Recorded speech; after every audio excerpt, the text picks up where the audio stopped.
I was interested in the ways that the punk genre and the jazz genre overlap in this part of Montreal.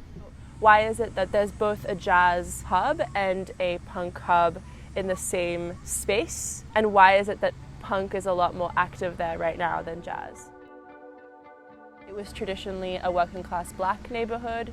People came for the railroad, and then it wasn't just, oh, there's a train and black people tend to be porters. It was that they weren't actually allowed access to live in white neighborhoods. Black musicians weren't able to play and be customers in white bars, so they created their own strip, which was Saint-Antoine strip.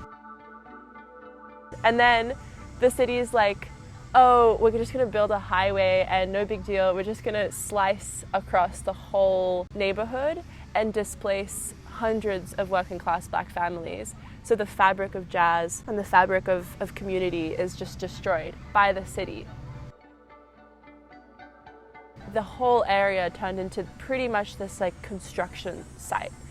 And punks were attracted to the cheapness and sort of the like in-betweenness of the space. And so they started setting up along the train tracks. And then Fatale cropped up, which is the most famous spot for punks where they play and they live, and there's just this huge collection of lofts. And what's really interesting about Fatale is that people who live there sort of create their own rules and rely on each other as a sort of justice system and solidarity system instead of the police.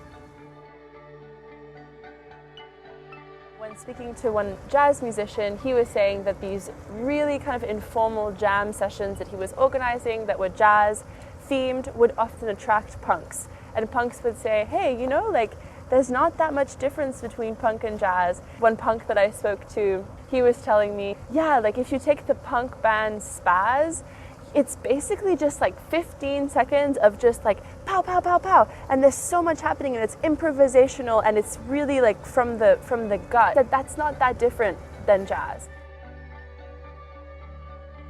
One of the huge overlaps between both genres is that they stem from working class people. Punk and jazz are both up against the mainstream, gentrification, and authority.